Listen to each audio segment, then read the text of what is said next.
Hi, welcome to another edition of the Wise Philanthropy channel, a project of the Institute for Wise Philanthropy. I'm Richard Marker. I want to start with an anecdote. It goes back to the year 2002. At the time, I had just finished my term as the CEO of a prominent foundation that closed that year. Not surprisingly, I guess, the headhunters thought that I was a fair game for future employment with other foundations or other national organizations. The phone rang a lot. They didn't know that I had decided to take a different career path, to teach philanthropists, to advise foundations and philanthropists, to speak about philanthropy around the world, to write about it, to be independent. But they didn't know that at the time. But there was one headhunter who wasn't willing to take no for an answer. And he called and he called and he called. And it was about a job that even had I been interested in another position, I would never have considered. Finally, I said to him, I'm not sure why you're calling me. I'm not the right candidate for you, but I know someone who'd be perfect for the position. And I told him the name of the person, and he paused for a second. He said, "Oh, we know him, but we were looking for somebody younger." And I said, "Then why did you call me? We're exactly the same age." At which point there was a longer pause on the other end of the line, and the headhunter said, "Oh, we thought you were younger." Now, leave aside the legalities, leave aside the ethics, leave aside the poor judgment. What was clear that at age 57, which I was in 2002, I was considered, and he was considered, too old for this position.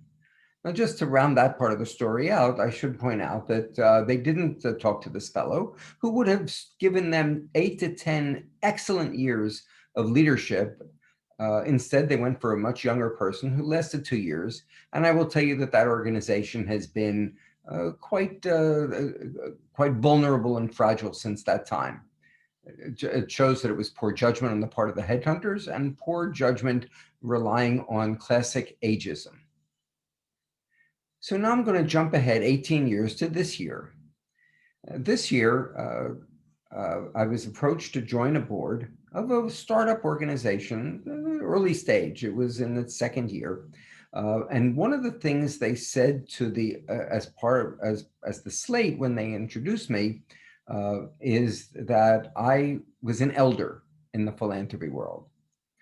Now, clearly, the implication was that my seniority, 18 years after I was 57 years old, do the math, was considered an advantage, an asset in this case, whereas in those days, it was considered a detriment, a deficit.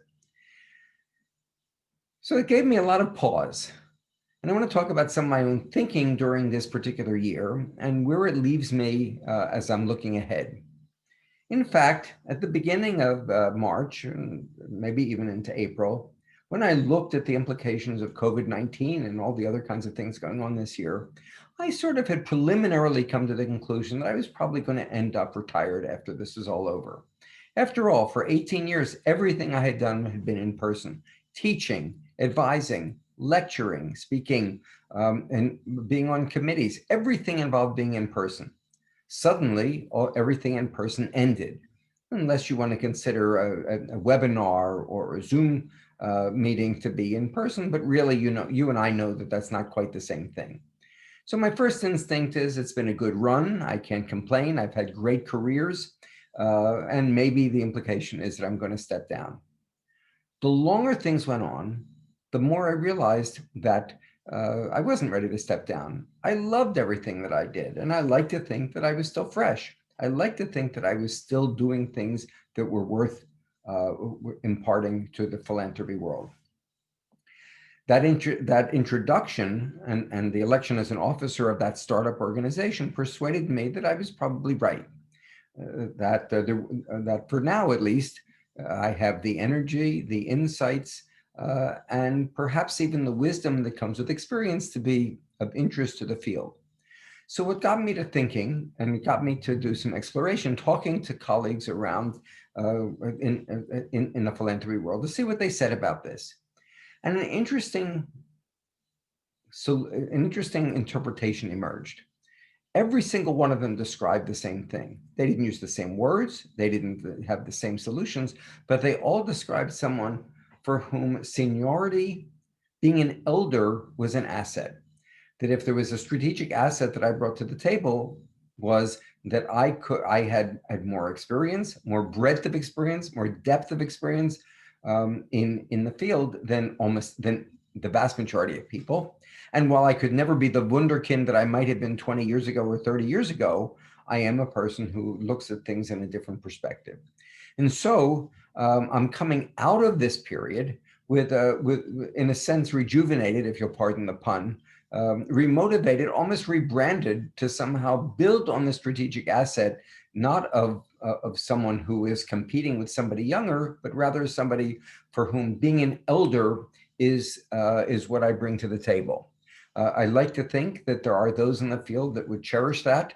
I like to think that there are opportunities for folks like me to share some of what we learned, recognizing that it's constantly necessary to reinvent the wheel, that there are new challenges to the field, that one has to be careful not to become complacent because one is respected. One has to be sensitive to the fact that there may very well come a time when one burns out and loses one's touch. But for now, I'm going to build on what that organization said to me when they invited me to be an officer, that being an elder is one of the great assets that you bring to the table. I like to think it's where I am at this time in my life. And I welcome your responses and thoughts about how you feel about it and what you think the implications of that are for what that may be for me and also for the philanthropy field as a whole. So thank you so much. Look forward to hearing from you and talking again from the Wise Philanthropy channel.